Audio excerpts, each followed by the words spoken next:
Hello, I'm Sharmila, a development analyst from DevEx. With me is Karen Groen, acting senior coordinator for gender equality and women's empowerment at USAID. She's also the senior gender advisor in the Bureau of Policy Planning and Learning. Karen is on her last week at USAID after 3 years of working there. So I'm really glad she could join us to talk to us about lessons learned and next steps for the department. So Karen, welcome. Thank, Um, thank you. It's my pleasure to be with you. So maybe we can start by with a quick discussion of USAID funding, particularly for women in conflict-affected areas and for bolstering the role of women in fragile regions. How much money Yeah, has been earmarked and how much of it has been disbursed? What are the best projects so far? so as you probably know, the U.S. government adopted a National Action Plan on Women, Peace, and Security in December 2011. This is a whole of government action plan, and it particularly involves efforts of the U.S. Department of Defense, the State Department, and USAID. Following the adoption of the National Action Plan, which is our ratification of UN Security Council Resolution 1325, which commits the U.S. government to involve women in efforts to prevent conflict, involves efforts to ensure protection for women and men, girls and boys during times of conflict, as well as efforts to ensure that women are strongly involved at all levels of post-conflict transitions. The action plan also commits us to institutionalize specific steps within our agencies to ensure that we pay attention to the gaps that exist between males and females. The plan also addresses women in humanitarian environments, so to ensure that during humanitarian disasters, we're also doing what we need to do to make sure that women are effectively equipped with the ability to be change agents, but also to reduce the risks that make them vulnerable to gender and sexual-based violence. So in fiscal year 12, we've designated approximately $130 million across, this is both state and aid, for efforts to advance women, peace, and security. And we directly support civil society organizations. We provide grants to NGOs on the ground in countries with the goal of local capacity building and taking steps to identify the strongest organizations where we can have the greatest impact on the ground. One component of that 130 million is actually a Global Women's Leadership Fund that we established a few years ago.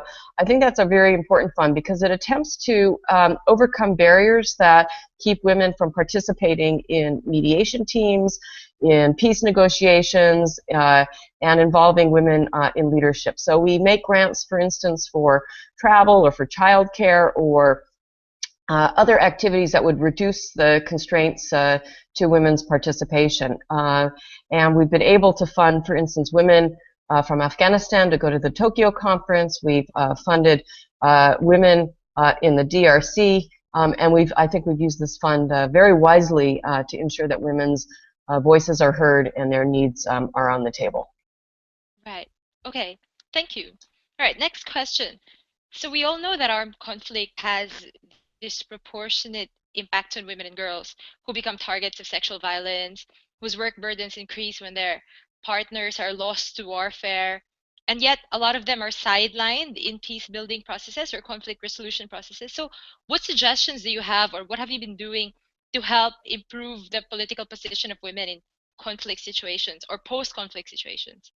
So it's really important to know that women need to play a role in clearly building and participating in the full range of decision-making institutions in their society. So these not all institutions range not only from civil society efforts, but to institutions like the security sector institutions, the judiciary, the security sector, including police.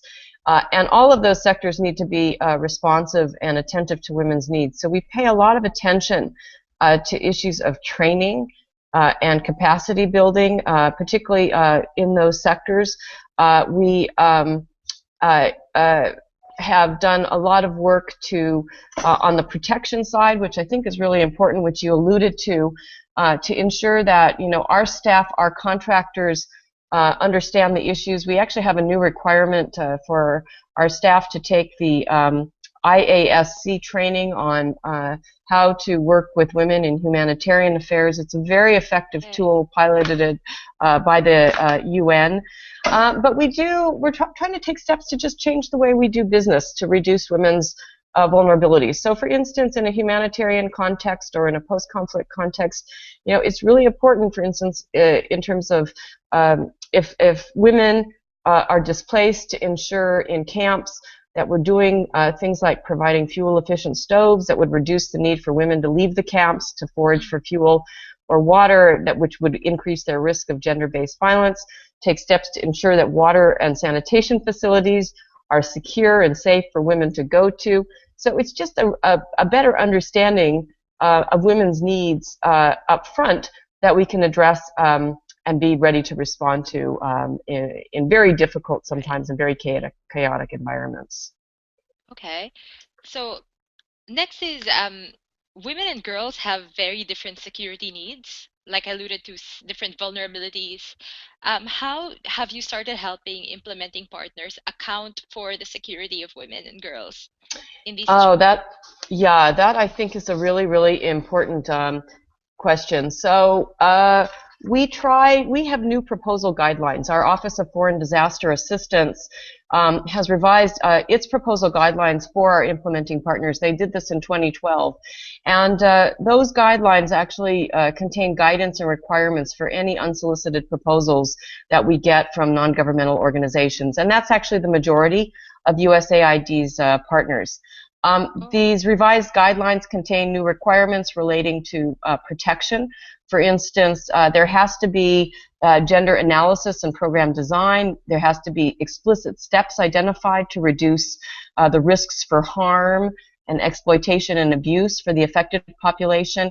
And we now expect implementing partners to implement a code of conduct to prevent sexual exploitation and abuse. And these are new right. steps for us and steps that we're holding our implementing partners accountable for.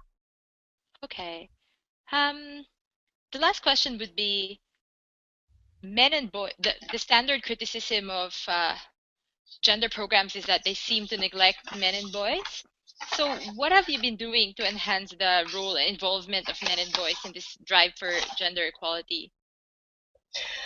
I think that we can't underestimate the importance of engaging men and boys as champions for gender equality. And I think we have to do a few things. First is we have to realize that we've done a lot of work to engage with men and boys with organizations that are our partners like Promundo and the Men Care Alliance around the world. We've worked with them on issues of violence prevention, on engagement of men to understand how masculinity is harmful, not just to norms of masculinity that tolerate or accept gender-based violence or abuse of women is harmful not just to women, but harmful to men themselves as well as to their families.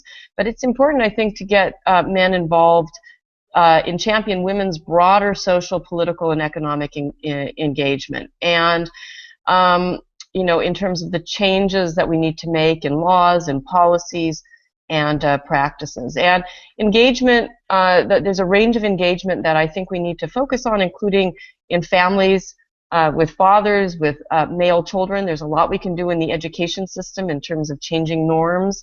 In the public and security sector institutions where we can work to train male judges and male Right. lawyers and the police. And I think, particularly through civil society, with the engagement of traditional leaders, with religious leaders, both male and female. Constructive engagement with men and boys is not a new area for USAID, but I think it's really important that we deepen that area of work as we advance our efforts to implement the National Action Plan on Women, Peace, and Security. And let me just put in a plug for a conference that's happening this fall that's being organized by the U.S. Institute for Peace. It's in October, and they're organizing a conference on men, war, and peace, and USAID will be very actively engaged in that conference. Oh, that's really interesting and about time too. Thank you so much, Karen.